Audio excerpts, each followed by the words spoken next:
thank you so much, everyone, for joining us for our Talent Development Forum event today, Virtual Onboarding During the Pandemic, How to Give New Employees a Running Start. We're so glad to bring you this programming with our sponsors of the Talent Development Forum, Aspiration Catalyst and NTT Data, and we thank them for their partnership with us. To get us started here, I'm going to hand things over to Kim Svoboda, who's one of the co-chairs of our Talent Development Forum, to give us some opening remarks. Thank you so much, Megan, and thanks for all your hard work in putting this program together. I am so excited about our speaker, so let's dive in. So good morning, everyone. So glad to welcome you to Virtual Onboarding During the Pandemic, this hot topic on how to give new employees a running start in our businesses in a time when, right, nothing is normal and nothing is as it was before. So very excited to get into this content. So as Megan mentioned, I'm Kim Svoboda, and I'm the founder and CEO of Aspiration Catalyst, where we do leadership development and high performance team programs. So this is very near and dear to my heart. Anything that's around how you get people off to a quick start and running fast for performance sake is always near and dear to my heart. I'm also so excited to partner with NTT Data Services as well in the forum. And I'm excited to welcome you all to a really interactive discussion, right? This is about best practices to ensure the success for our new employees and the contributions that they can make to your team and to your organization. So I am so thrilled to introduce and feature Dr. Tracy Brower, who is Principal of Applied Research and Consulting at Steelcase. We actually hosted an event in Steelcase earlier this year, which was fantastic. I wanted to take home one of everything. And Dr. Tracy Brower is also the author of a couple books. One is Bring Work to Life, and then she has a really new book out called The Secrets to Happiness at Work, right? And she will be our speaker today. So Tracy has over 25 years of experience working with global clients, and she helps them achieve business results, and she's an award-winning speaker too. So we're so lucky to have her here today.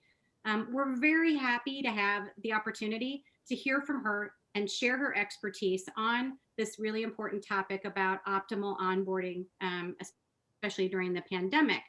And here's something else that I thought was you might want to know about Tracy. She has a bit of a car thing. So she has a triple black VW convertible Bug, right? And so in the summer, I guess maybe we'll have to keep our eyes open to see if we can see her tooling around town in this awesome convertible, which today is sunny, but maybe not so warm. So maybe keep it in the garage for today.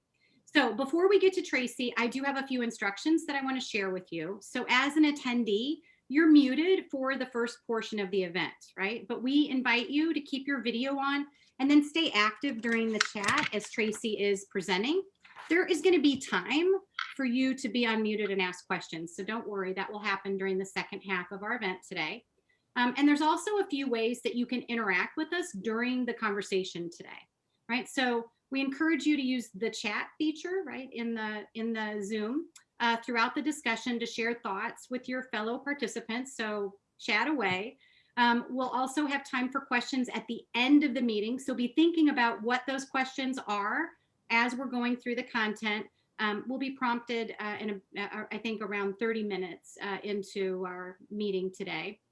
And then if you want to ask a question, you're going to raise your hand. So use the raise your hand feature, and then you'll be called on when it's your turn.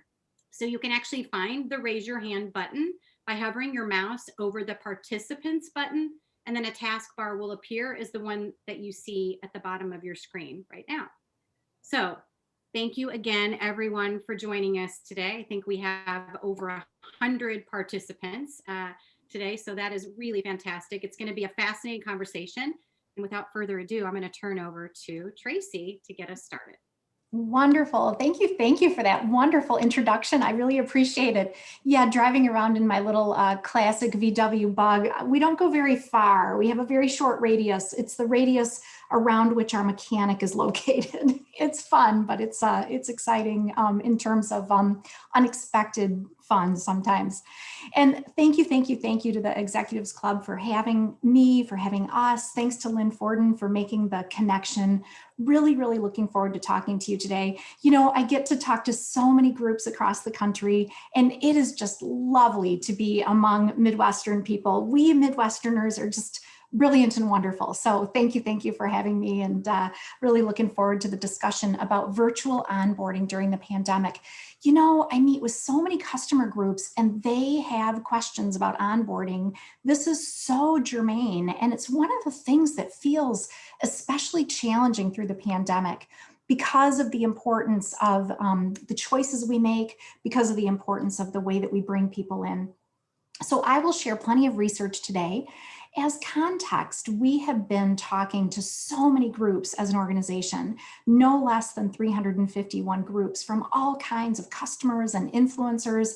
We've been doing both qualitative and quantitative research and have an awesome partnership with MIT and the Fluid Dynamics Lab, where we're looking at disease transmission and its relationship to office design and office layout. So really, really good stuff in terms of research. And I think we're all learning together during these times.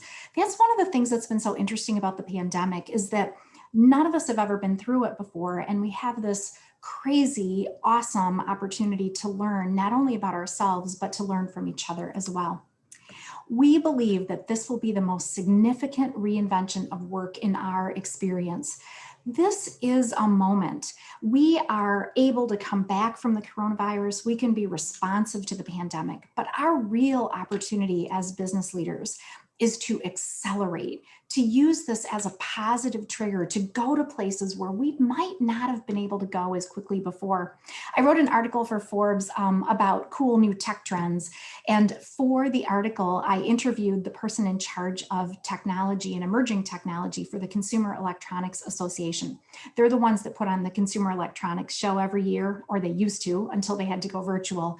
And so he was talking about how from a technology standpoint, it's not that there's lots and lots new on the technology horizon we didn't already know. It is that we have expanded our openness to technology. We've expanded our areas of acceptability. We've stretched in terms of our openness and our willingness. And that is something that's characteristic of our opportunity to grow through the pandemic. I think it's analogy.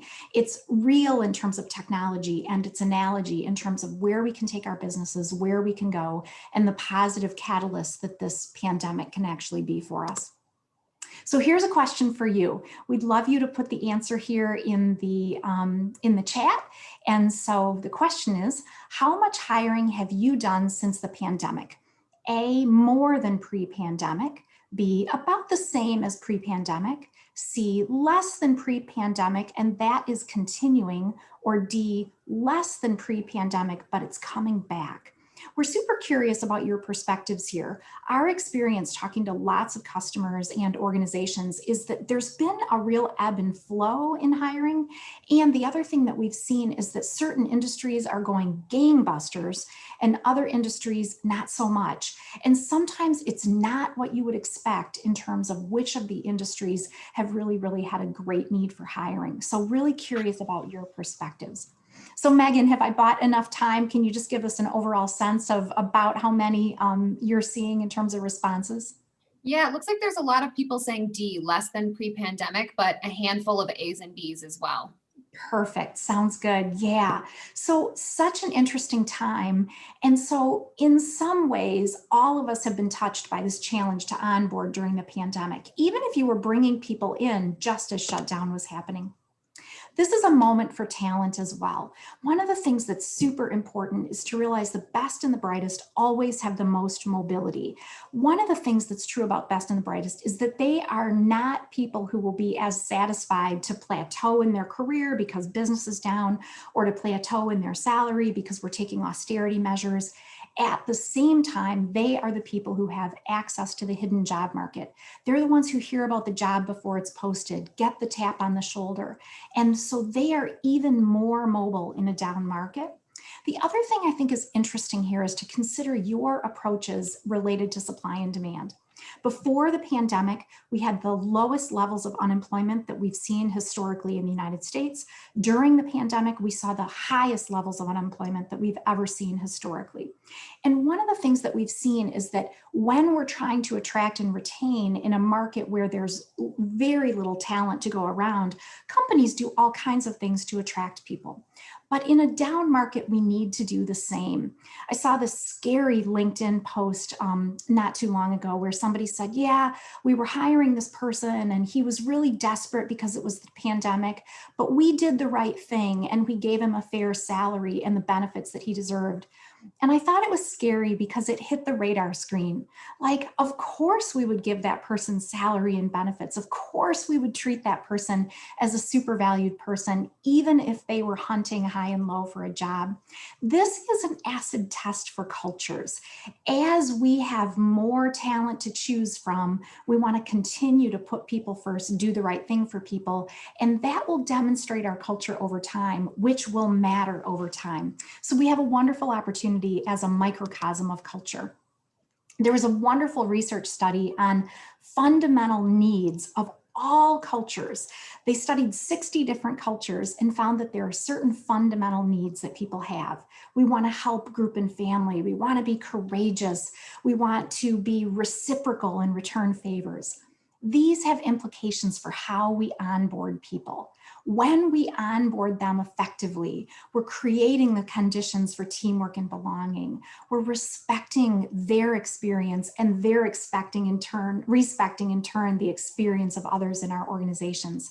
We're giving credit where credit is due. We're helping new people to get on the radar screen.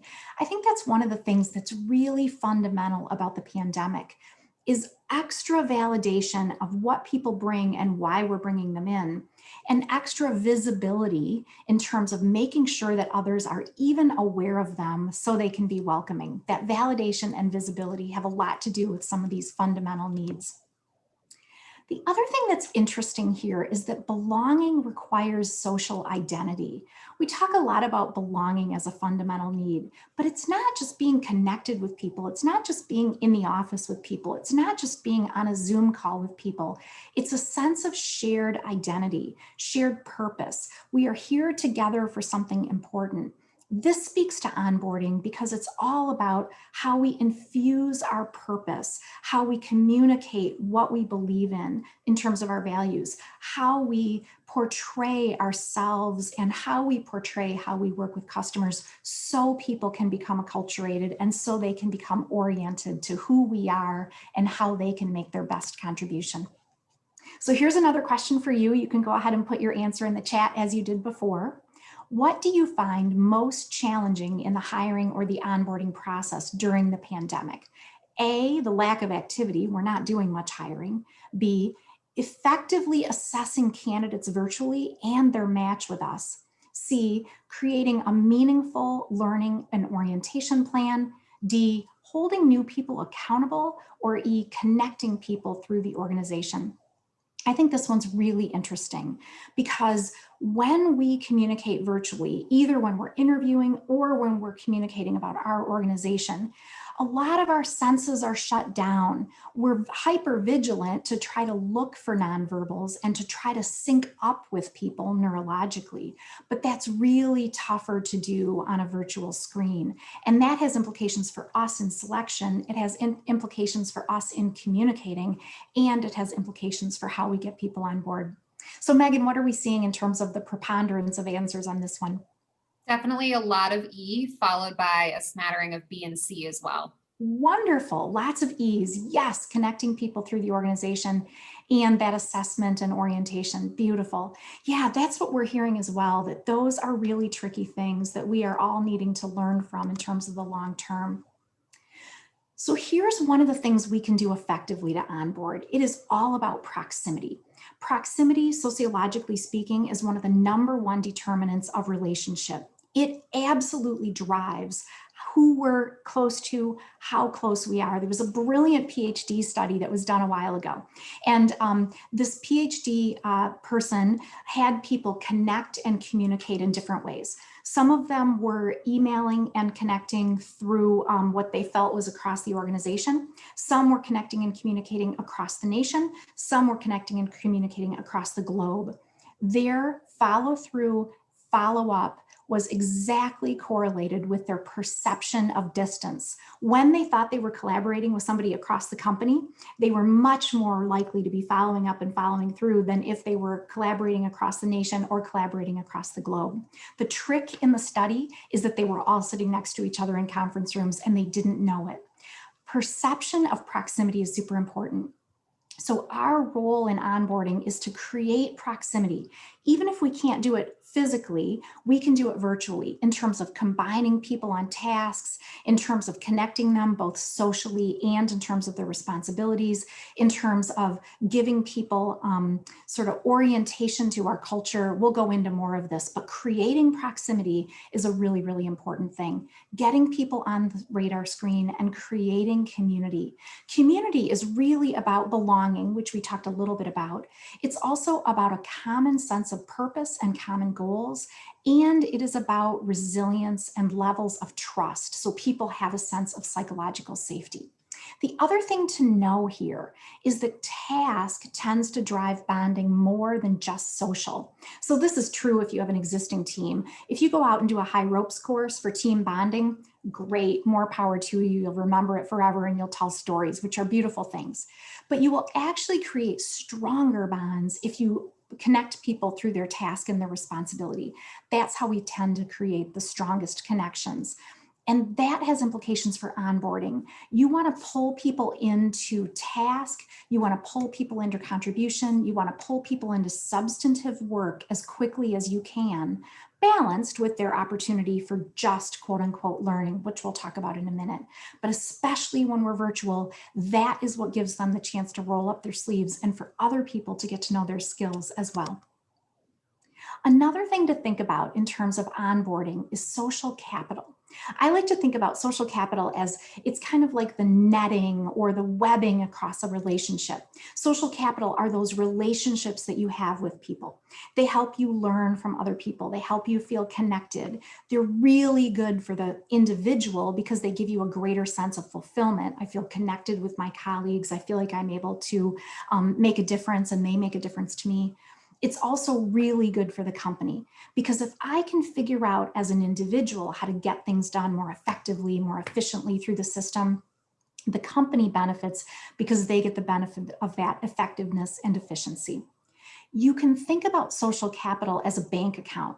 When we see each other face to face, we're making deposits in that bank account. Even if we don't know people well, we run into them in the work cafe, we run into them in the elevator lobby, and we're making deposits.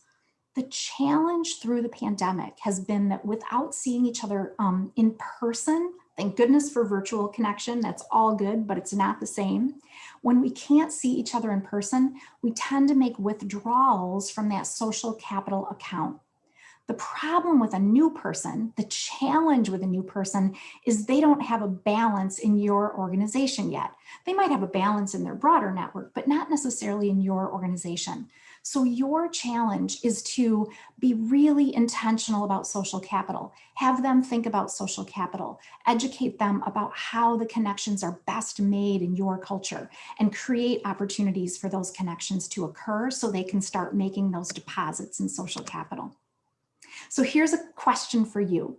To what extent do you believe existing employees have experienced changes in their social capital? So curious about existing employees here.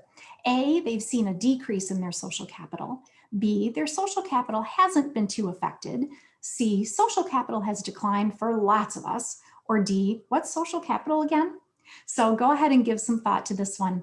We are doing a study, we've been doing a study internally, and it's been really interesting. We've asked people about the quality of their relationships, increasing or decreasing, and the quantity of their relationships, increasing or decreasing.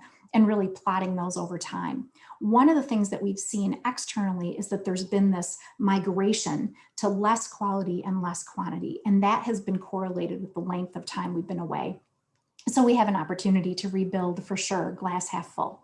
Megan, what are we seeing on this one?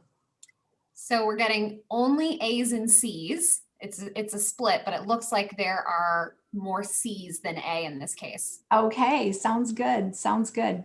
Well, that makes sense because it looks like I've worded those both in the same way. One of those should actually be increasing. But yeah, we are seeing this decrease, and we know that face-to-face is so important for it. So thank you for that, Megan, and thank you all for weighing in. Here's something that's super important in terms of our onboarding. The more you can be explicit about culture, the better. I love this Edgar Schein model of culture. He is a granddaddy kind of classic sociologist, and he describes culture as an iceberg. Culture is the norms and values and assumptions and the way things get done around here. But a lot of culture is invisible. It's underwater level. Place is actually the most visible artifact of culture. You can see cues in the physical environment. But what's really important in terms of onboarding is that you can't leave culture to chance. You know, when you hire someone and they come into the office in the same old way and you connect them with a buddy in the same old way, you don't maybe have to be as explicit. More explicit about culture is always better. But when they don't have the place to take signals, when they can't hear kind of the nuance of what's going on around them, you need to be even more explicit. This turns out to be all about inclusivity as well. I love this concept. When you don't know the rules, that is when things feel exclusive. You just kind of don't know, like, how do we show up? How do we dress? Do we interrupt? Do we test leadership? How much do we push back? How do we deal with conflict? How fashionably late should we be?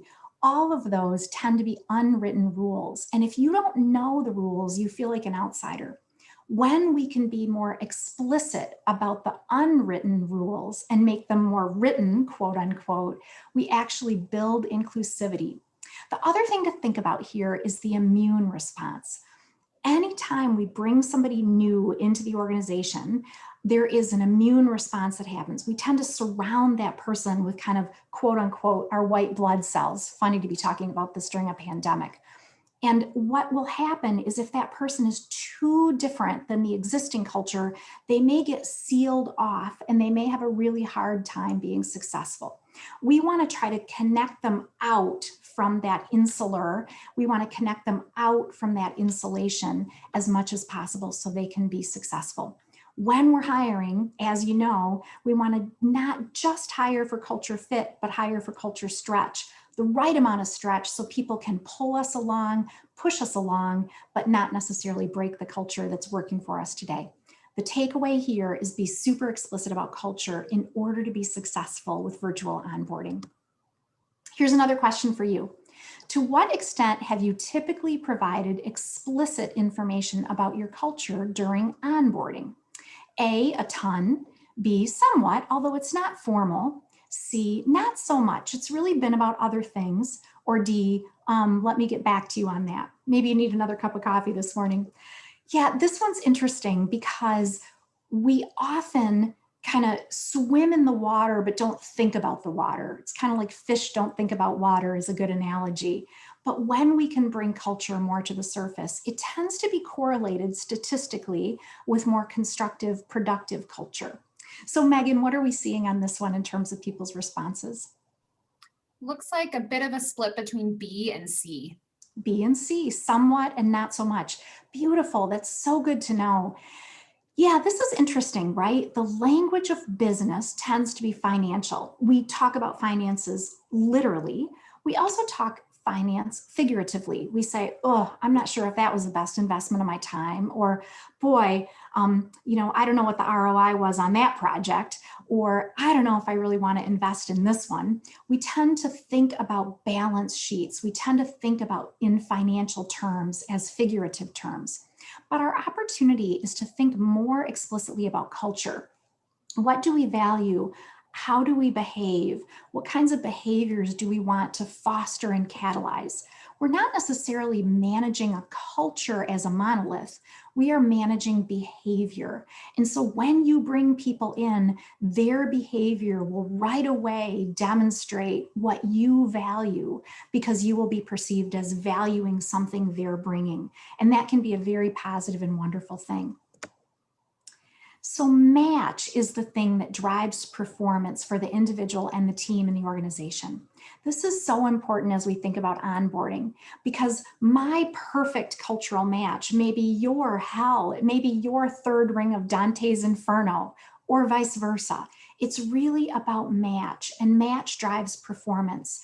So when we're onboarding, we're looking to continue to have people share about themselves, and for us to continue that sharing process on a very ongoing period of time, so that we can continue to make that match. There may be things that are absolute about someone, and they will or will not be a match. And we are all super adaptable. So the more information you give people about your culture and what goes around here, the better in terms of how they adjust their behavior, how they don't change necessarily, but how they realize what they want to encourage, what they want to emphasize, and what they want to de-emphasize in their behavior. Connections are another big one in terms of how you can be successful with virtual onboarding. And I think what you want to do here is consider this extremely expansively. When we onboard people, sometimes we don't want to overwhelm them, and that's so wonderful and respectful. And we should overwhelm them with the number of people they want to connect with. This is so important for them to do one-on-ones. It's so important for them to turn on their video and other people to turn on their video. And it's not just them making a connection with their boss or them making a connection with their teammates. It's also about inter-team connections. How do they connect across departments? It's also about connections with senior leaders. One of the interesting symptoms of burnout is when people don't see a path forward. And so you want to start immediately giving them a path.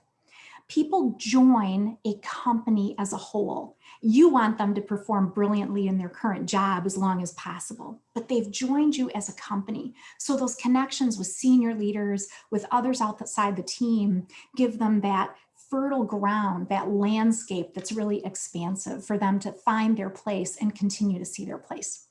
The other one I love is the buddy. You know, we expect people to go to their leaders for lots and lots and lots of questions, and that's a beautiful thing.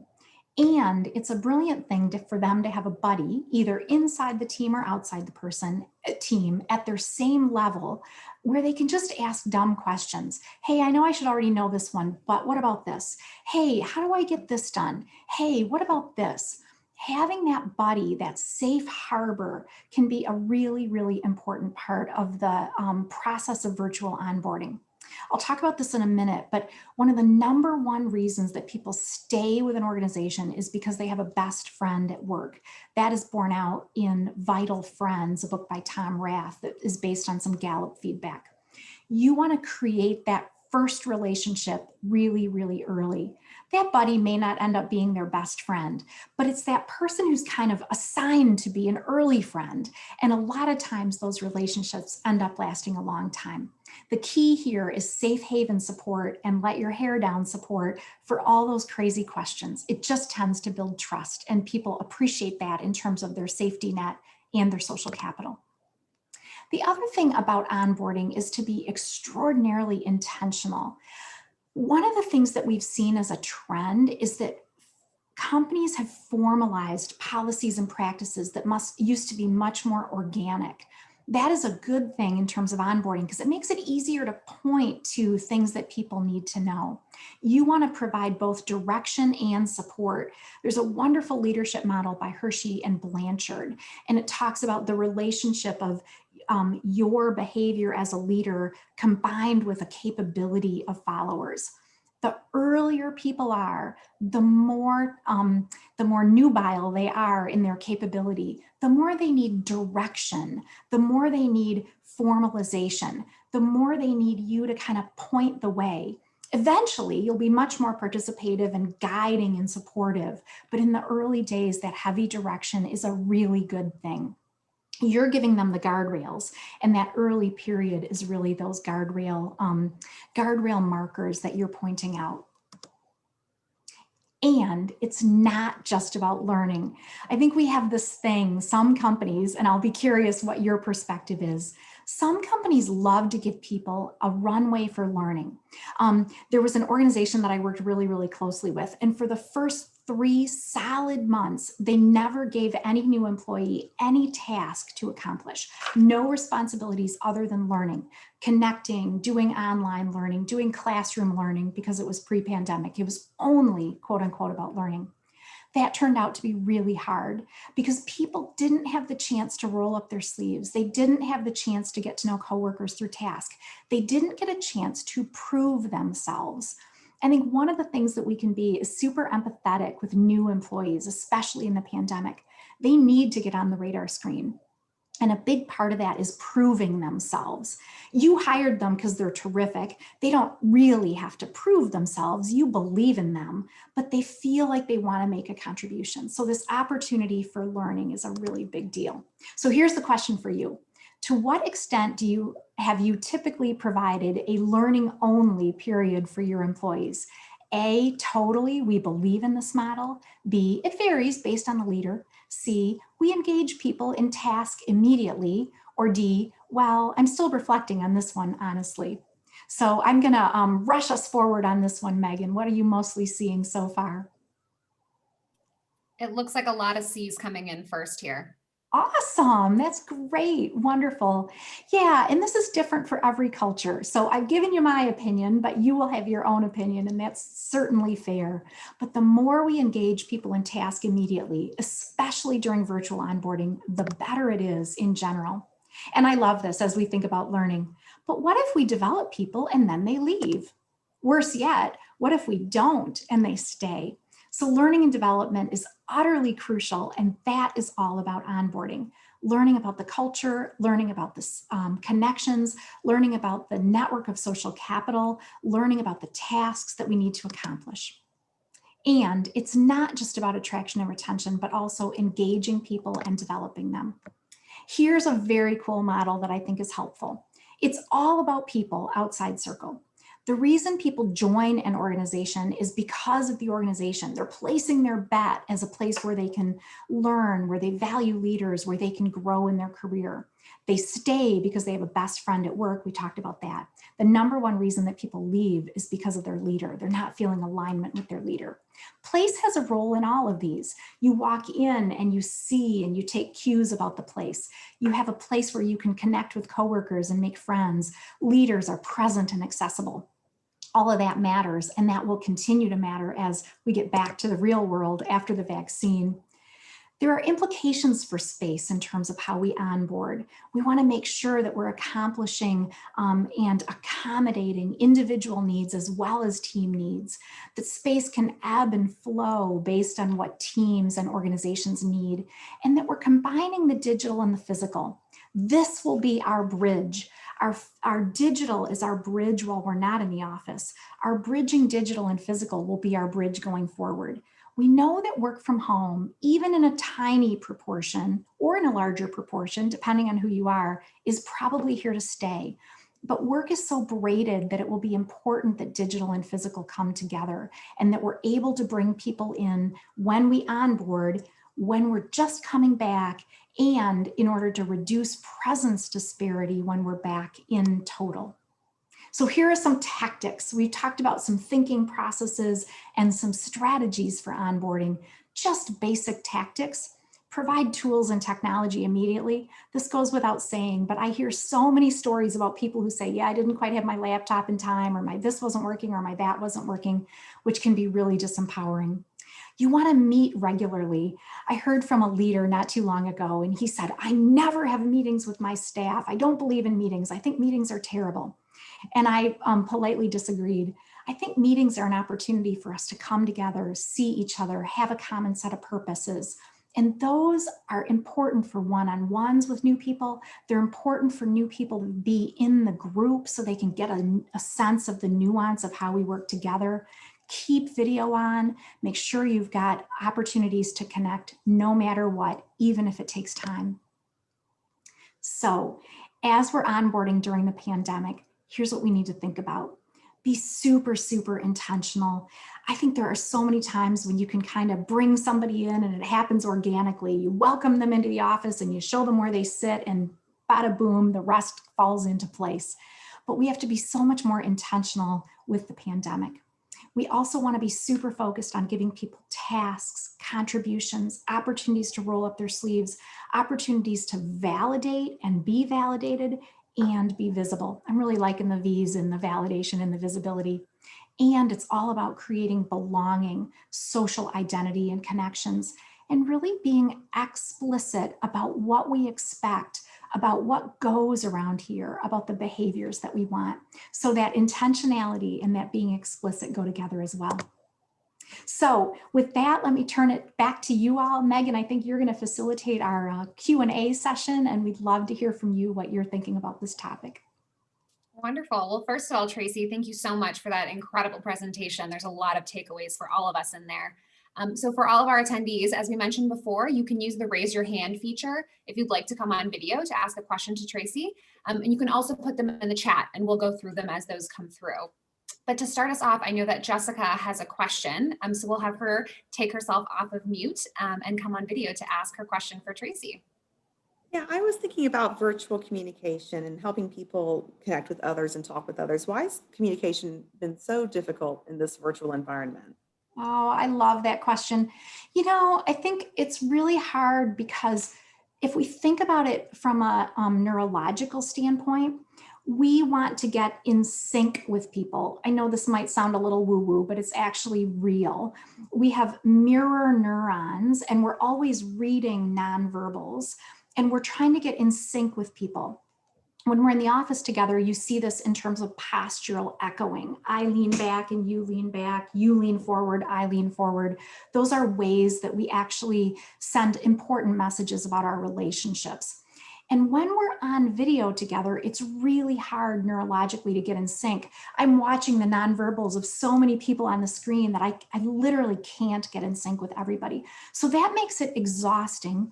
It makes it harder to read body language. It's harder to kind of know the flow of the conversation. We've all gotten really good at it, but it's just not the same as being face to face because we can't ebb and flow in the dialogue. We can't do as much turn taking. We can't demonstrate and build relationships through those small reciprocities, those small politenesses of the way that we interact. So it's exhausting, it's harder, and it can also be harder to be as effective with things like problem solving, complexity, things that require a lot of speed. I love that question. Wonderful. And next we have Kim, who's got a question for you. Thank you, Tracy. That was awesome. I was taking so many notes, screenshots, and everything else. So thank you so much. That was really great. And I really loved the creating proximity piece, because I feel like this is such a challenge. You come into the organization, you're trying to figure out how to meet people, and it's so awkward, right? Like there's no organicness to it. And so having that piece where you do tasks together, like that's very cool. Can you share an example with us of like something that you've seen done really well in terms of creating a task for a new employee as they're onboarding to help them connect with others? Yeah, absolutely. I think the best example is when there's a project going on and they can plug into it. Because I think it's also about how much responsibility we're putting on somebody. If they're brand new, we don't want to just dump them into the middle of something and say, hey, you know, take the lead on this. Of course, they're going to lead if their role is to lead, but it's nicer if they can come in and be a contributor to a project that's going on. So maybe we need their great ideas to help us think outside the box on this thing we're trying to solve, or we need them to help us really think about the technological point of view on such and such a thing that we're doing for a customer. Give them a role, give them a group that's maybe already in progress so they can kind of see how that goes. I think those are a really big deal, Kim, in terms of giving them tasks and ways that they can start to make those contributions. The other thing that I think is really interesting here is that this goes along with the increasing formalization. Like a lot of leaders have gotten people together for Zoom happy hours, which is great. Keep doing that. What we know through research is that when there's more formality to those Zoom happy hours, when there's more formal to the social, it actually goes better. So it feels goofy, it feels clunky. But if you can have people come in and, maybe they need to find 3 people who have, 2 things in common with them, or you've seen that activity that's so overused, but still a good one about, like things you don't know about other people, not deep, dark secrets you tell your therapist, but things you don't know about somebody else. Those more formal opportunities to make those connections can be really helpful. Because if I've got a glass of wine or iced tea in my hand and cheese, and I'm, at a cocktail party, it's so much easier to just come up to somebody and start making conversation. But for that new person, that task, that formalization gives them a little excuse. Hey, we've got to do this dumb activity. What do you think? It just paves the way in terms of permissions. So another thought. Thank you. Our next question is coming from Lauren Tucker. Yeah, I'm in diversity and inclusion, and I've noticed that some aspects, though, of technology allow people who otherwise wouldn't speak or raise their hand to kind of say things in the chat. There's some positives about the use of technology that I'm seeing that really works for inclusion. My intent is to help my clients try to identify what is going on there in terms of the positives, and then try to figure out how do we replicate that when we finally start going back into the live environment. What have you noticed some positives, and have you thought about how to translate these positives back into the real face-to-face environment? Oh, I love this question. Yes, I wrote an article on this a while ago, and we can send you a link to it. I think this is a really interesting time for us to benefit toward inclusive design. Like one of the things that's happened is that we've got more presence equity. You know how before the pandemic, you would have lots of people in the conference room and a couple of people calling in, and they couldn't see the nonverbals, and we forgot to call on them, and we didn't have enough empathy about that experience. Now, when we're all together online, we can have more presence equity, and that we can hopefully bring forward. The other thing I think is really interesting is that I think we've had this opportunity to tap into more different kinds of people. In the conference room, maybe I couldn't hear really well, and so I wasn't able to contribute my fullest, or maybe I couldn't read what you had written on that whiteboard because it was too far away. But now I can turn up my volume, or I can adjust my screen resolution. I think the other thing as we think about even design elements is we designed now touchless entries so we can reduce germ transmission. How wonderful is that for the person who had struggles with mobility and with getting around the campus? So I think we've got these really lovely opportunities where we've been able to see more of each other, quote unquote, both literally and figuratively, tap into people more completely. And that I think is what we need to take forward, is that increased empathy, that increased appreciation for the people around us and how they can become part of things. And so I hope that that's one of the things we see as a positive out of the pandemic. I love your point. It's so well taken. Great. Next, we have a question coming from the chat from Kara McDonald.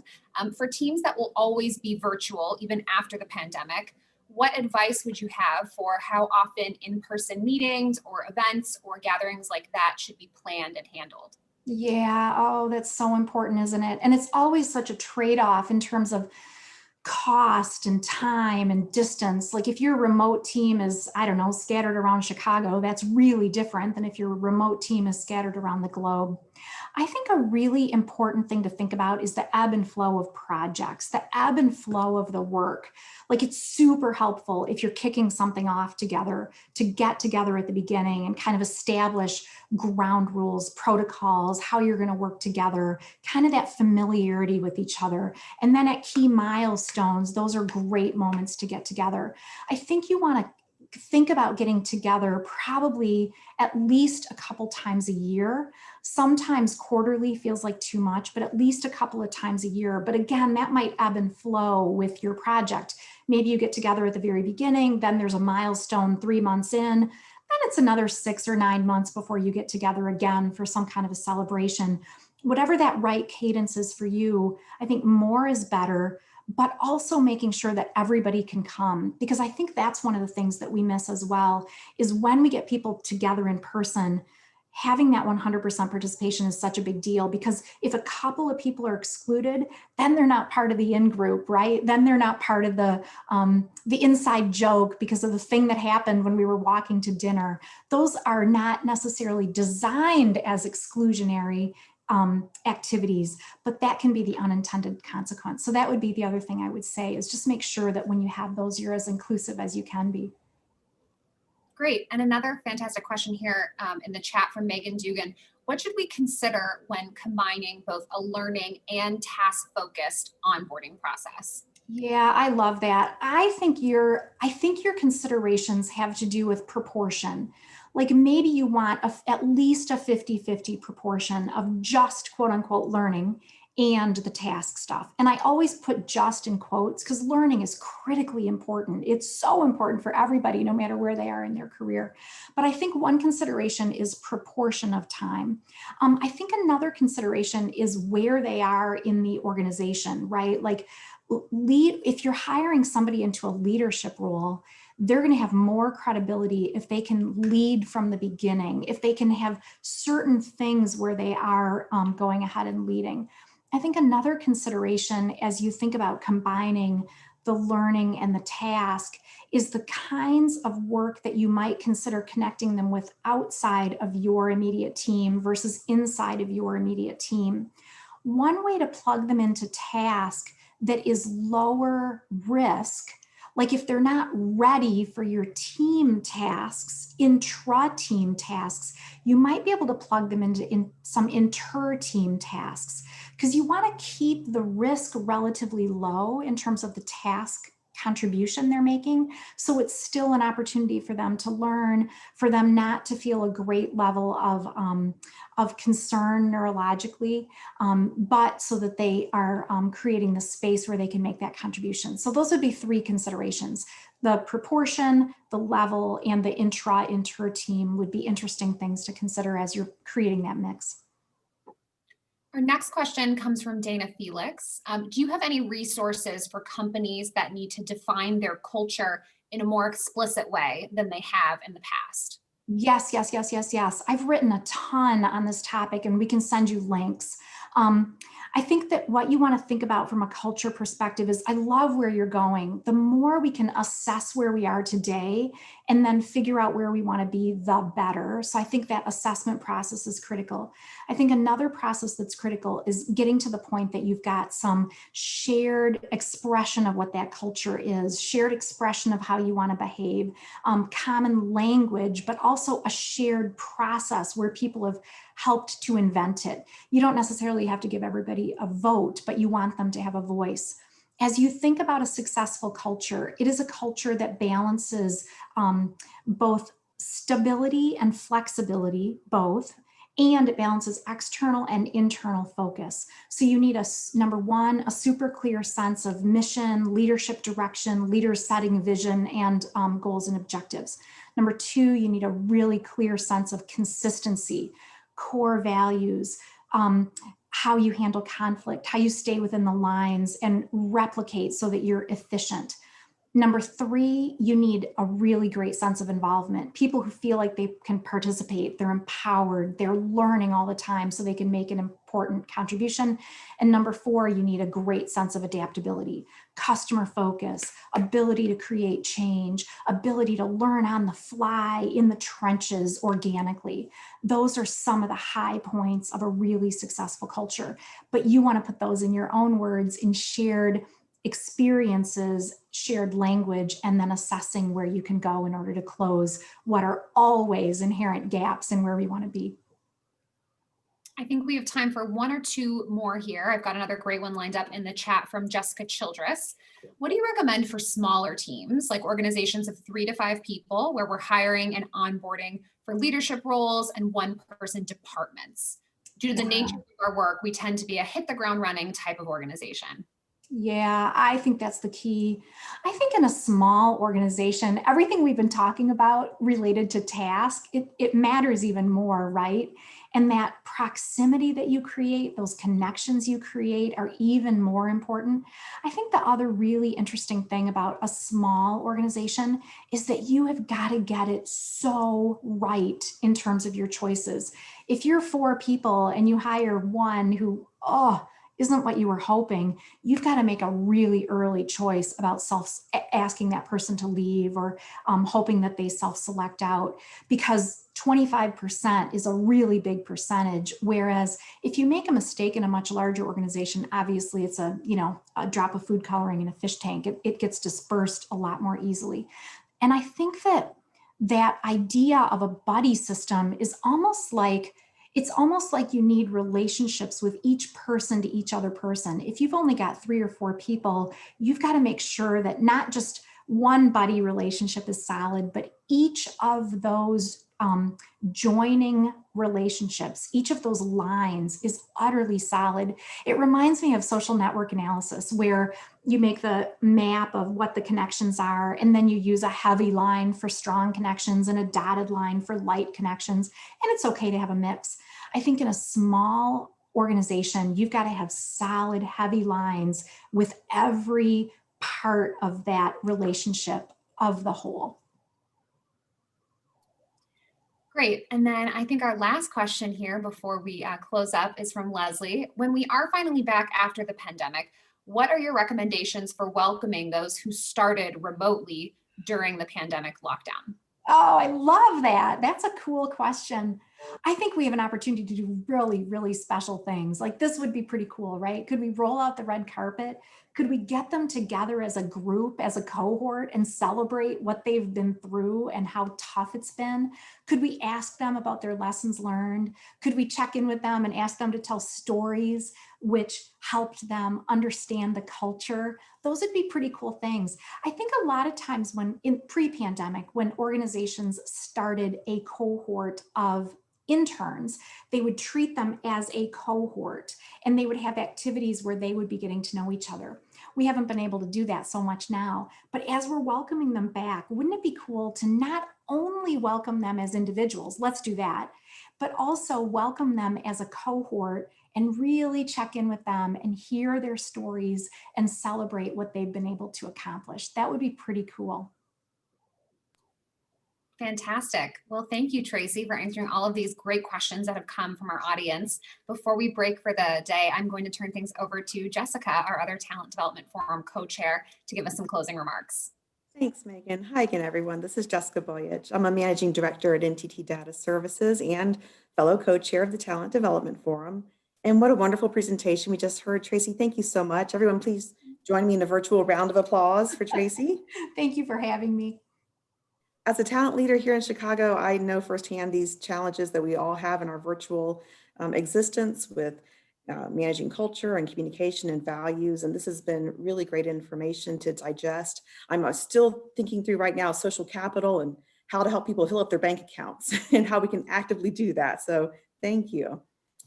We hope that you all found this information helpful today, and it'll carry you through the rest of your week. Please keep an eye on the Executive Club website for more upcoming virtual programs. In particular, we hope you can join us on January 22nd as the Corporate Social Responsibility Forum hosts an interactive workshop about mapping your CSR journey. You can sign up online at executivesclub.org. Again, we hope you had a wonderful time today. Have a great rest of your day and week, and please have a healthy, happy, safe holiday season.